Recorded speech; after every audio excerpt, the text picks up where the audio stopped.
여러분 지난주에 예수 그리스도의 마음으로 좀 물들이면서 사셨습니까?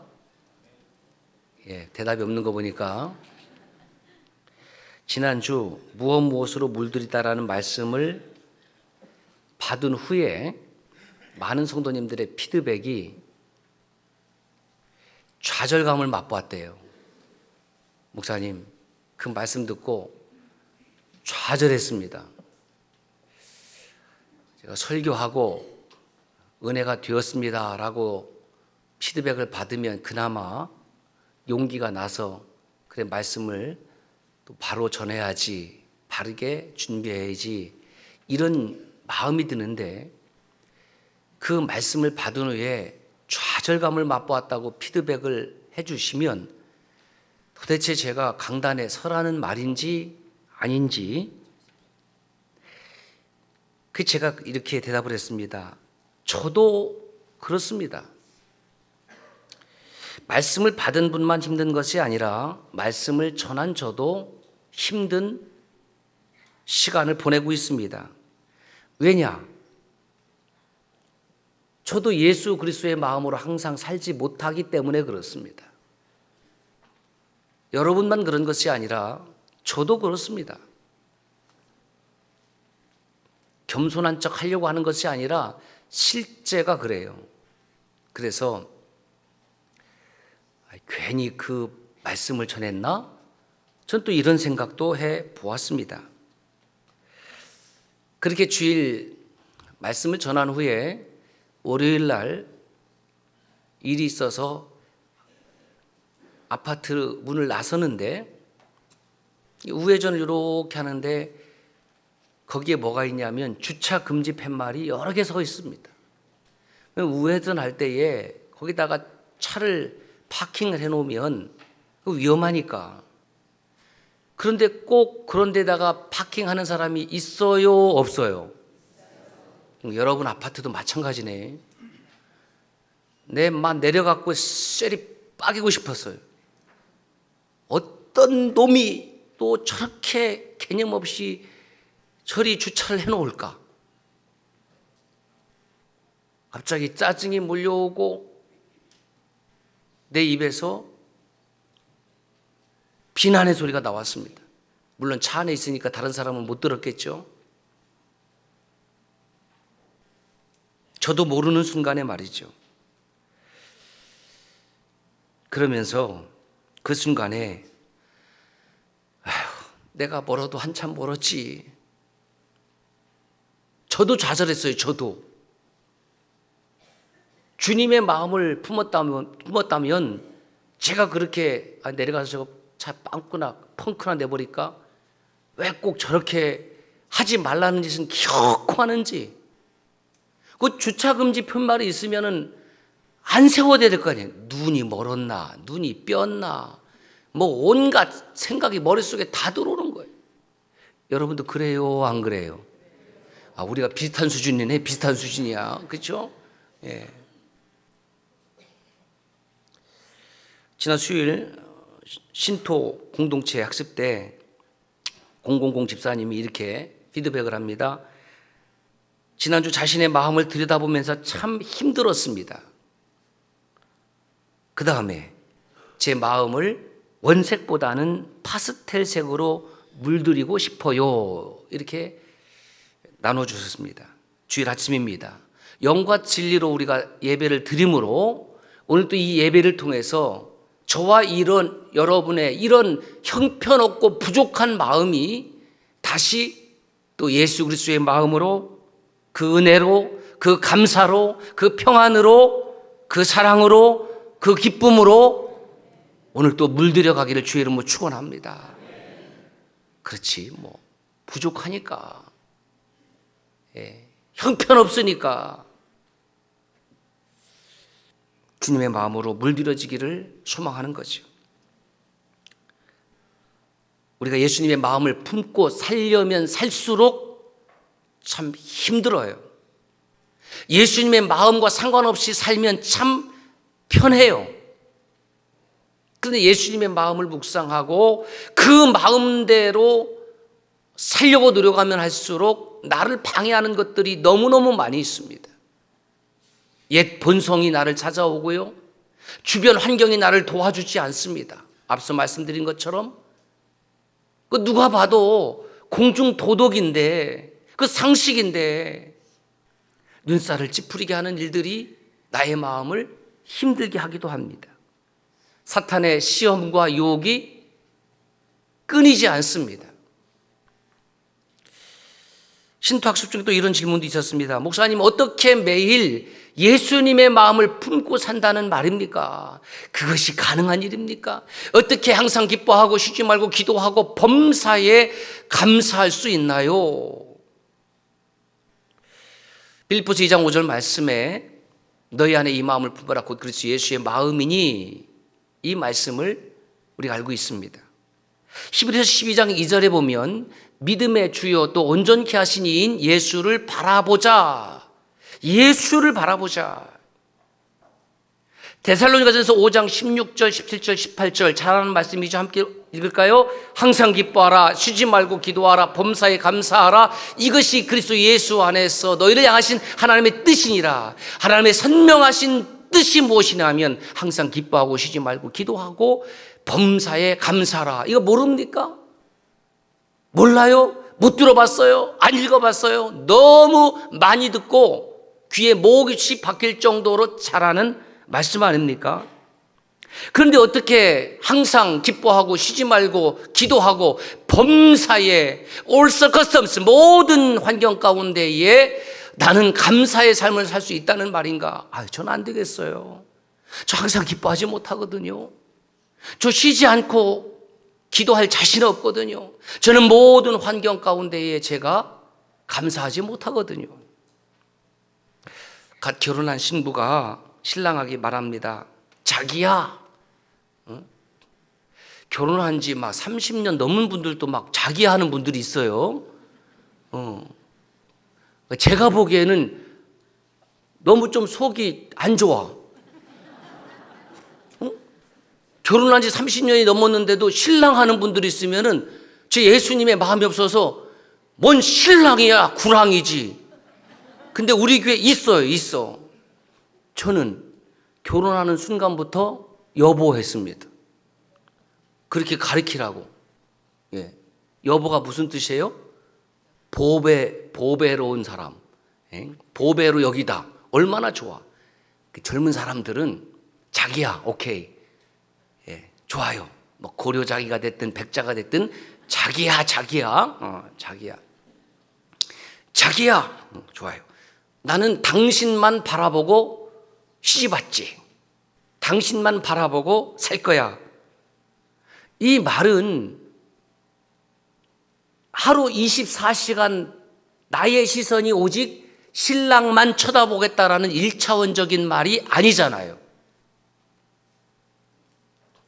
자기만 바라보고 산다는 말은 일할 때는 일하고 공부할 때는 뭐 공부하고 쉴 때는 쉬고 아무리 사랑하는 여인이라 할지라도 데이트할 때는 서로 바라보고 데이트하겠죠. 그런데 너무 사랑이 깊으니까 나는 24시간 꿈에서도 자기가 좋고 꿈에서 자기가 나타나면 좀 무서운데 자기만 생각하고 전화도 자기하고만 해야 되고 이걸 뭐라고 하냐면 집착이라고 그래요. 집착. 이거는 정신질환이에요. 그래서 마치 카메라를 달아놓고 24시간 감시하듯이 난 오직 자기만 바라볼 거야. 그 뜻이 아니잖아요. 예수님의 마음을 품고 살자. 예수님을 바라보자. 항상 기뻐하라, 쉬지 말고 기도하라, 범사에 감사하라는 뜻은 여러분 1차원적으로 해석하시면 안 돼요. 이 의미는 뭐냐면 내 삶의 주된 삶의 양식, 삶의 방식, 삶의 주된 관점, 삶의 주된 행동이 무엇인가를 말씀하고 있는 겁니다. 내 삶을 다스리는 주된 관점, 주된 메시지는 내 생각, 내 뜻이 아니라 내 생각과 내 뜻이 없다는 뜻이 아니라 주님의 마음과 주님의 생각과 주님의 말씀이 내 마음과 생각보다 우선입니다. 그런 뜻이에요. 왜 내 뜻이 없습니까? 왜 내 생각이 없고 내 마음이 없습니까? 내 마음대로 내 뜻대로 상식적인 선에서 그렇게 얼마든지 우리가 살아갈 자유가 있는데 어떤 결정적인 선택과 결단의 순간에서 하나님, 이것이 하나님께서 원하시는 겁니까? 이렇게 하면 하나님의 뜻대로 살아가는 것일까요? 그 삶의 주요한 행동 양식이 무엇인지를 말씀하고 있는 것입니다. 여러분, 어떻게 하면 우리가 이렇게 예수님의 마음을 품고 예수님을 바라보고 항상 기뻐하고 쉬지 말고 기도하고 범사에 감사하고 규칙적인 믿음 생활을 할 수 있을까? 내 의지가 아닙니다. 내 의지가 아니에요. 그렇게 주일날 예배드리면서 결심을 하고 또 결심을 했지만 무너져 버립니다. 순식간에 무너져 버려요.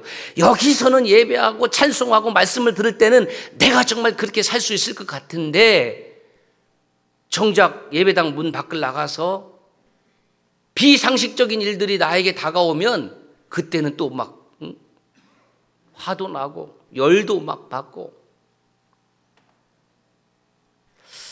결론 이거예요. 하나님의 영이 나와 함께 하셔야 돼요. 성령 받아야 됩니다. 성령은 누가 받나요? 하나님의 영을 사모하는 자, 하나님을 가까이 하길 원하는 자.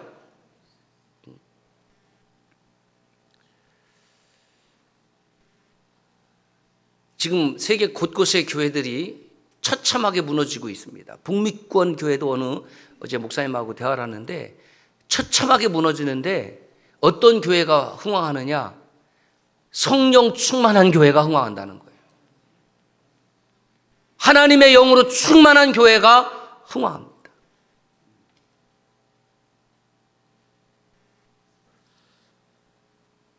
사도행전 2장 28절에 보면 베드로가 이르되 너희가 회개하여 각각 예수 그리스도의 이름으로 세례를 받고 죄 사함을 받으라. 그리하면 다음에 읽어볼까요?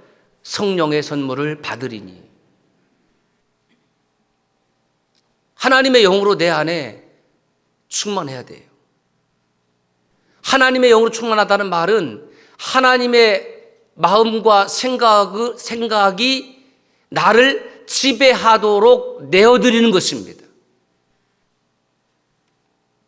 여러분 어떻습니까? 하나님의 생각과 마음이 지금 나를 지배하도록 내어드리고 있습니까? 아니면 여전히 나는 아닌데요? 몸뚱아리는 예배당에 나와 있지만 나는 아닌데요? 그렇게 저항하고 있습니까? 어제까지는 성령 충만했는데 오늘은 아닌 것 같고, 지난주까지는 성령 충만했는데 오늘은 아닌 것 같고, 제가 젊은 날에는요 뜨겁게 신앙생활했거든요. 그런데 오늘은 아니고, 옛날 얘기하는 사람 치고 현재 성령 충만한 사람이 없습니다. 지난주 세례를 받으신 분이 있습니다. 그보다 먼저 세례를 받은 분들도 있습니다. 세례가 무엇입니까?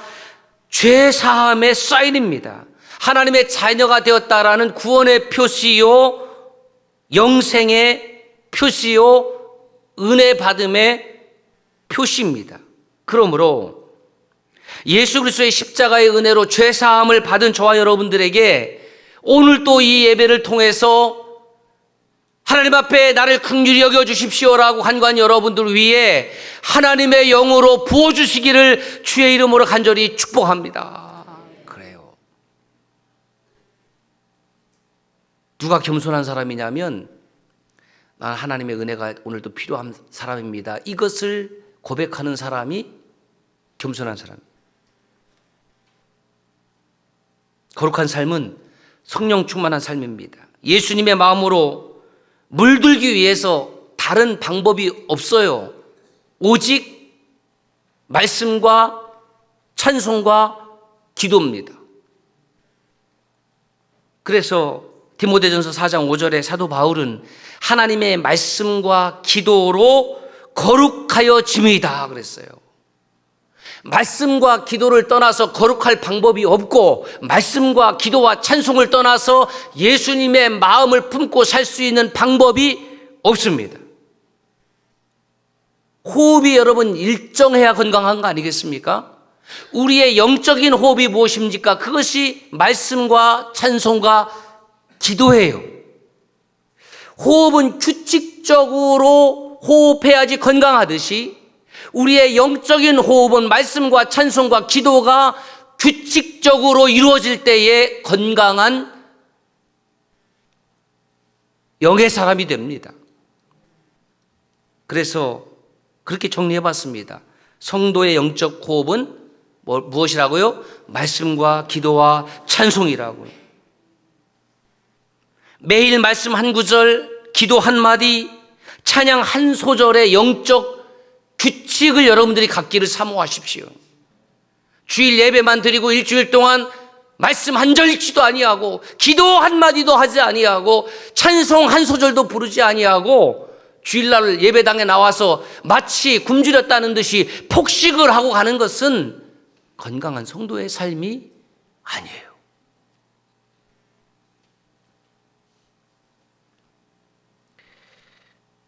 죄는 우리의 일상생활에서 끊임없이 저와 여러분들을 파고 들어옵니다. 사단은 집요하게 공격을 해요. 가정을 공격하고, 교회를 공격하고, 여러분들을 공격해. 나는 공격당하지 않겠지, 내가 목사니까 장로니까 권사니까. 아니에요. 더 공격의 주요 대상이라는 것을 아셔야 돼요. 그러므로 그 죄를 커트하고 그 죄에 오염되지 않기 위해서는, 그 죄로 물들지 않기 위해서는 먼저 저와 여러분들의 마음이 예수 그리스도의 마음으로 물들여져야 됩니다. 물들임이라는 것은 그래서 믿음의 성숙을 말하는 겁니다.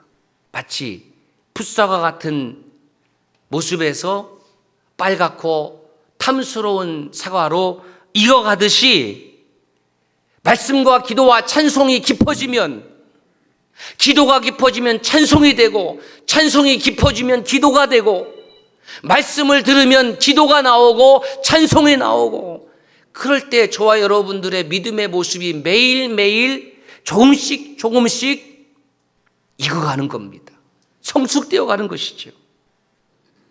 그러나 예수님의 마음으로 물들기를 거부하고, 여전히 내 마음이 가장 중요한 마음이고, 내 기분이 가장 중요한 기분이고, 내 생각이 가장 옳다고 생각하는 사람에게 예수 그리스도의 마음으로 물들여질 곳은 없어요.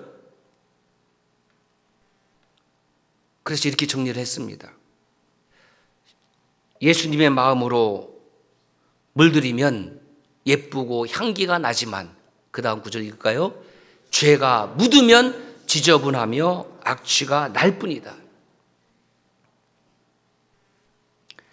여러분, 내가 거룩의 삶을 살지 않으면, 예수님의 마음을 살지 않으면, 나를 진심으로 대하는 사람들이 주변에서 점점 사라져갑니다. 왜요? 입으로는 얘기 안 하지만 내 삶 속에서 향기가 나는 게 아니에요.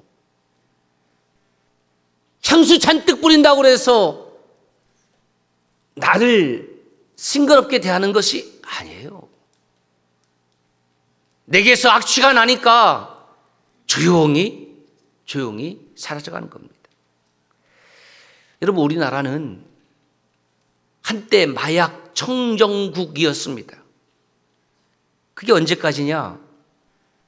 2015년까지입니다. 유엔이 마약 청정국의 지위를 부여하는 기준은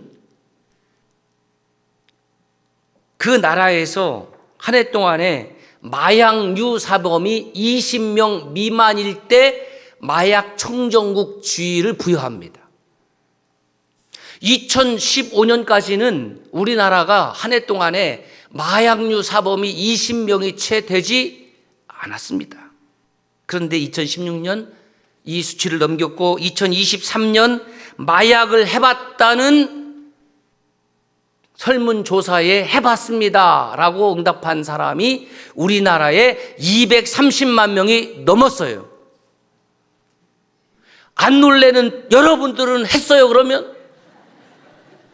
했으니까 안 놀래겠지. 했으니까. 230만 명이 마약류를 접해봤다라는 거예요. 20명도 안 되는 나라가 불과 7년 동안에 이렇게 바뀌었습니다. 왜 마약을 합니까? 마음의 쾌락을 얻기 위해서죠. 마약이 이 시대에 마약 사범이 증가하고 있다는 것은 무슨 뜻이냐면 그만큼 사람들의 마음이 쾌락을 쫓아 산다라는 거예요. 아침 이슬 같고 아침 안개와 같은 그 일시적인 쾌락을 위해서 230만 명 이상이 지금 수치는 모를 수도 있지요. 고등학생들까지 중학생들까지 교묘하게 지금 마약이 널리 퍼지고 있습니다. 결국 그 쾌락의 끝은 육신의 무너짐이고 정신과 영이 피폐해지는 겁니다. 미국 필라델피아 켄싱턴 거리는 메삼페타민, 헤로인 등 마약을 아주 저렴하게 살 수 있고 합법이니까 공짜로 나누어 줍니다. 여러분 잘 생각합시다. 법으로 합법으로 만들어버리면 그냥 이렇게 해도 되는 거예요? 불법이 아니면 그렇게 먹으면 문제 없어요? No! 여러분 우리 인간이 만들어낸 법이 우리를 파괴한다는 것을 아십시오. 강간하는 것이 뭐죠? 강간이 아니지. 상간이라고 그러죠. 간음하는 것. 상간. 불법이에요, 합법이에요? 불법이에요, 합법이에요? 합법입니다. 사랑하는 여러분, 우리 서로 상간하러 갑시다. 왜? 불법이 아니니까.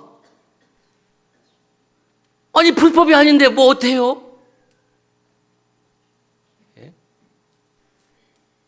헌법재판소에서 이거 불법 아니라고 하면 우리는 육신의 쾌락을 위해서 이 사람 저 사람 가리지 않고 잠자리 할 수 있는 거예요? 여러분 우리가 살아가는 이 시대가 이렇게 타락하고 있다는 거예요. 국민들이 깨어서 돌려놓지 아니하면 결국 그 합법으로 만든 결과는 각 가정이 파괴되는 겁니다. 가정이 파괴되면 결국 나라가 파괴되는 거예요. 합법이니까 마약류 다 접해도 문제가 없습니까? 한번 영상을 보실까요? 수시로 경찰들이 순찰하는데도 대로에서 거리낌 없이 마약을 투여하는 중독자들. 마약 판매상은 어디에나 있었습니다. 서너 시간을 버틸 수 있는 마약의 가격은 단지 $5. 심지어 공짜로 나눠주기도 합니다. 거리에선 특이한 자세로 정지한 채 서 있는 중독자들의 모습도 쉽게 볼 수 있습니다. 계속된 마약 복용으로 산소가 공급되지 않아 뇌의 일부가 손상된 것.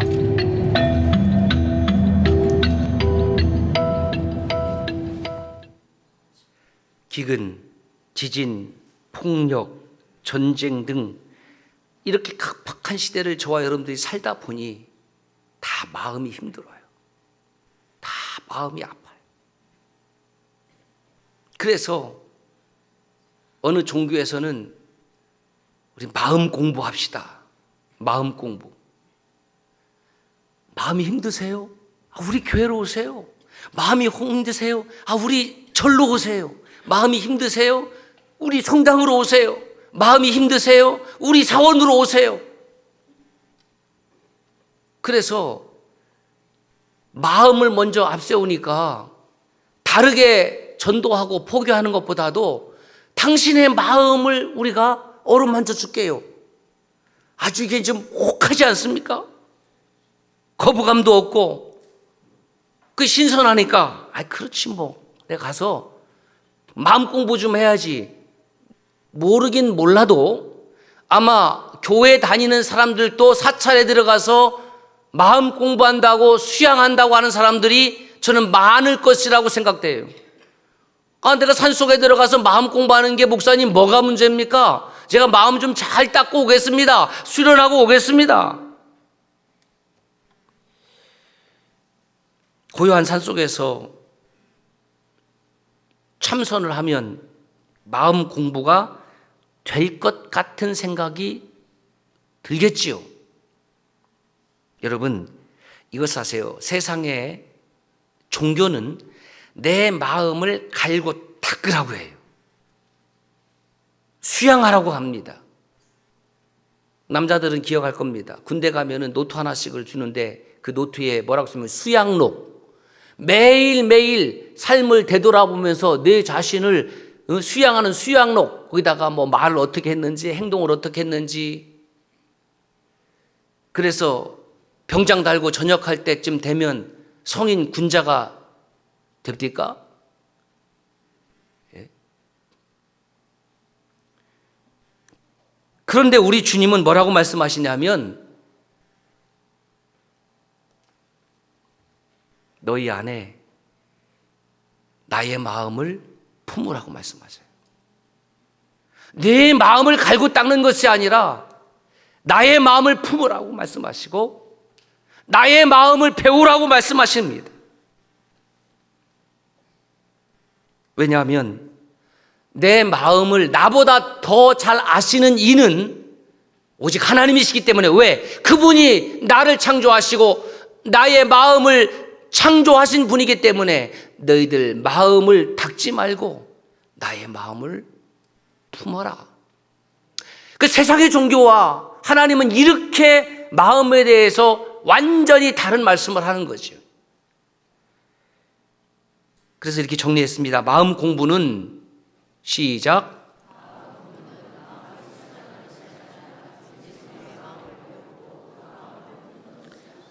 다윗은 하나님을 향하여 이렇게 찬양합니다. 시편 139편 1절에서부터 3절 말씀 시작.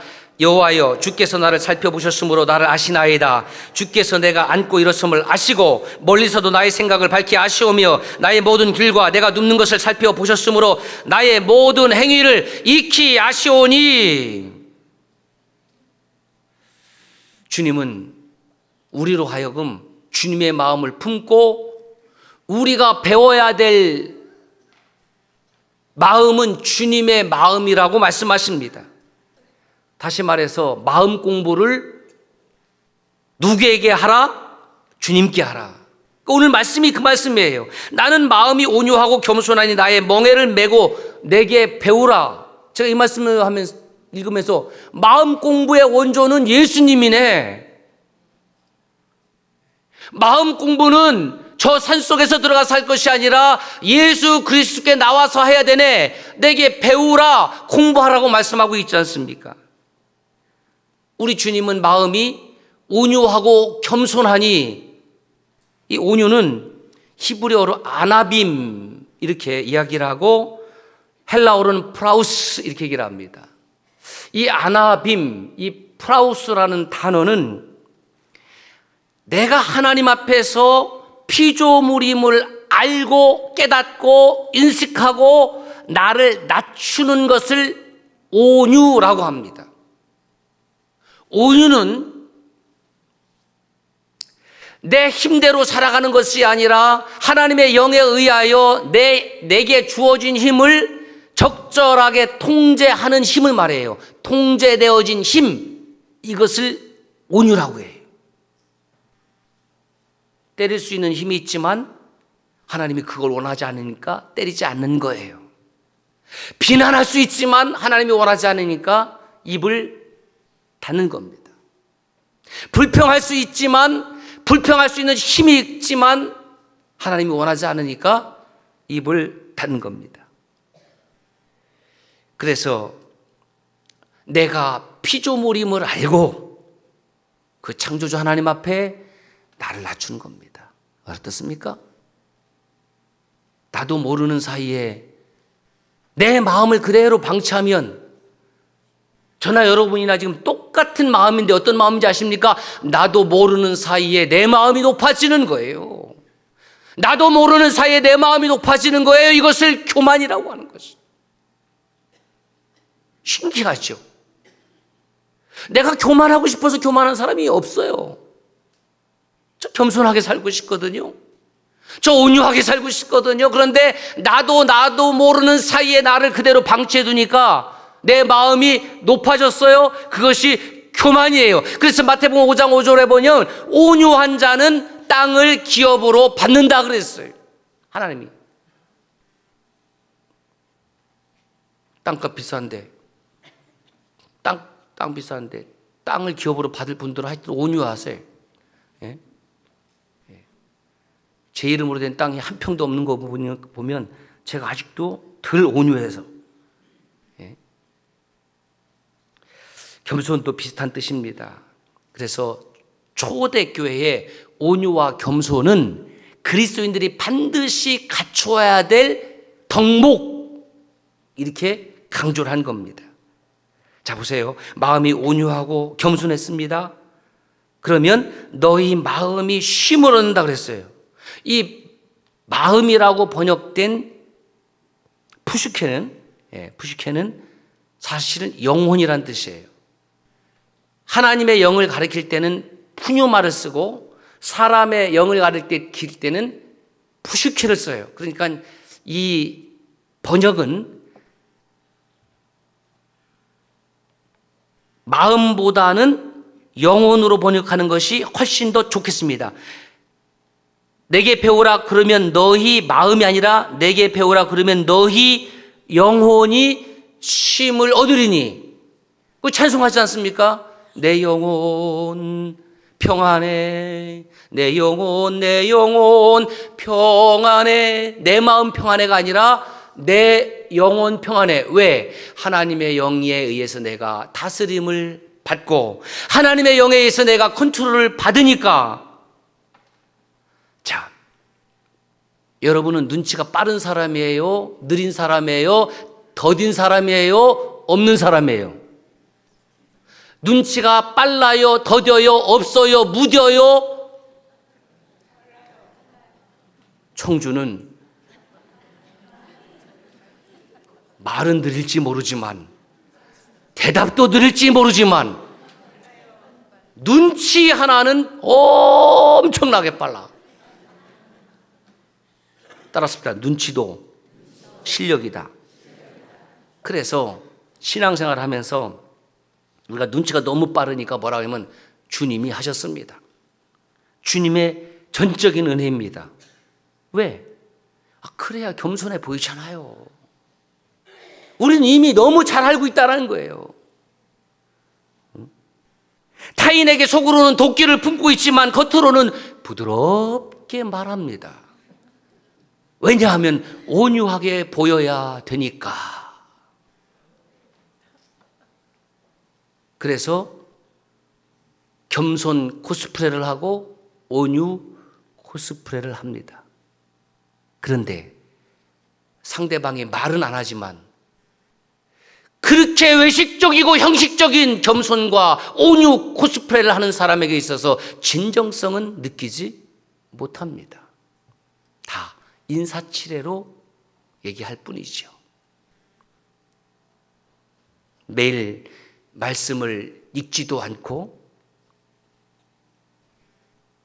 한 문장의 기도를 드리지도 않고 매일 삶에서는 유행가로 채우는 사람이 어떻게 하나님의 은혜를 입에 담는다는 말입니까? 어떻게 온유하고 어떻게 겸손을 입에 담는다는 말입니까? 너무 위선적이지 않습니까? 규칙적으로 말씀을 묵상하고 찬송하고 말씀을 듣기 원하는 이유가 뭔지 아십니까? 저와 여러분의 마음에 예수님의 마음을 채우기 위해서입니다. 채우기 위해서. 그래서 제가 이렇게 정리했습니다. 그리스도인은 시작. 그리스도인은 주님의 온유와 겸손한 마음을 배우는 사람이다. 주님의 마음을 배운 사람의 영혼만이 참된 쉼을 얻는다. 누가 그리스도인인가? 주님의 마음을 품은 사람. 누가 그리스도인인가? 온유와 겸손을 주님께 배우는 사람. 사랑하는 청주서남 믿음의 형제 자매 여러분, 이제부터 결심하세요. 마음 공부는 누구에게? 예수 그리스도에게. 기도합시다.